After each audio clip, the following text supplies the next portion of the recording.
Activity Alliance commissioned research to identify how disabled people can be supported and included in organised activity. This started with an analysis of existing research.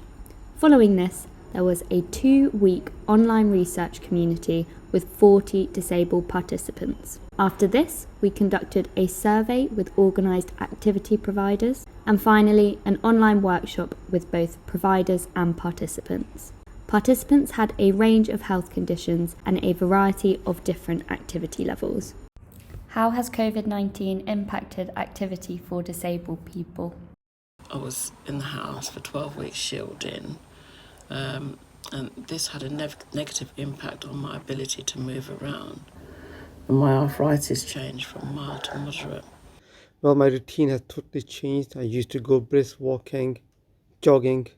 Stopped that since the pandemic happened because I'm a high risk. So I've been in the house a lot more.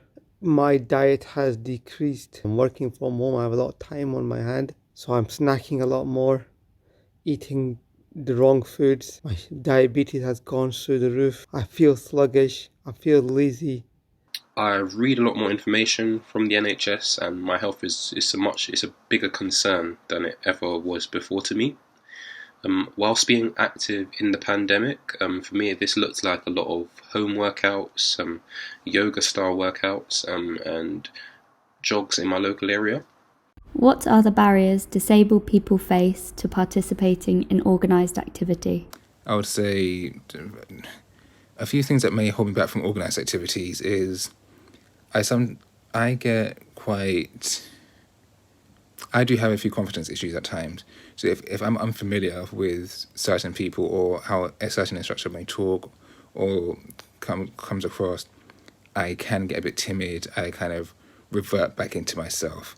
Main things that stop me for being more active, because I am, is my health.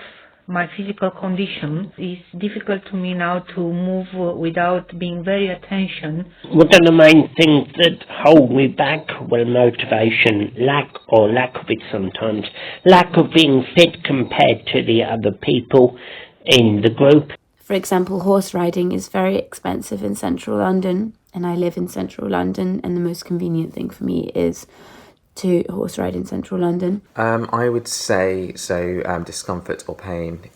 So if I'm in pain or if there is discomfort, then it's not the greatest thing to be running around. The pandemic has also caused concern because now that by law you don't have to isolate if you have tested positive, you would never know if you could contract the virus just by going to a crowded gym, for example.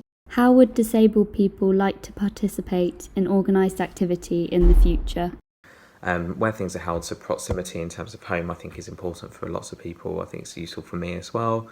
The physical environment, outdoors and indoors, having a blend. Sometimes in the winter, being indoors can be more attractive. Information provided about the activity, so good understanding in terms of what people can look to achieve from the activity and what types of emotions, so team building, collaboration, all of that stuff. Who delivers the activity? So sometimes people like to be left to their own devices. I know sometimes I like instruction if it's a new activity. Who else attends? I don't have a carer, but I can imagine that's something important to some people. So one way that we need to be helped is possibly, our local councils should provide free memberships to gyms. I know they provide some memberships for those who are most vulnerable, those who are extremely obese and so on and so forth. But for everyone, basically, there needs to be some kind of incentive to get them back into the routine, and also just to get them, exercising more, because exercise, it prolongs life, it prolongs health, makes you feel better emotionally as well, psychologically, in terms of well-being. Exercise, if you're on it, then it's brilliant. It has to be more local. Has to be more, perhaps smaller groups, something that's easily to join, like a beginner's session. Or maybe on a council page there should be a section of local groups in your area, and it could tell you everything there is, who can attend, who delivers it, is there any fee, the atmosphere, with Facebook, so we could put it on there, how often it happens, maybe saying the purpose of this activity is to socialise, is to keep fit, is to mentally help you. Before the activity, it's important to note I felt very, very depressed and I was very sad and disorientated. And afterwards, I felt elated and proud and really happy that I managed to go. So I'm really happy about that. We worked a lot on my core because we realised that my core was the weakest point. But simultaneously to this, we were also discussing other things around anxiety and hypermobility, and also helped that the instructor was hypermobile herself. So I felt I could relate and I could trust that that core is what I really needed to work on. The best part of the experience was her humour and the fact that I was able to visualize my body internally and sort of engage with that in that way. I did try the yoga session, which was really good, and the swimming pool was reopened recently, and the fact that I was able to do both of those, I felt happy. I didn't have any negative emotion. I didn't feel sad. Like, I was really, really happy that I was able to go swimming again.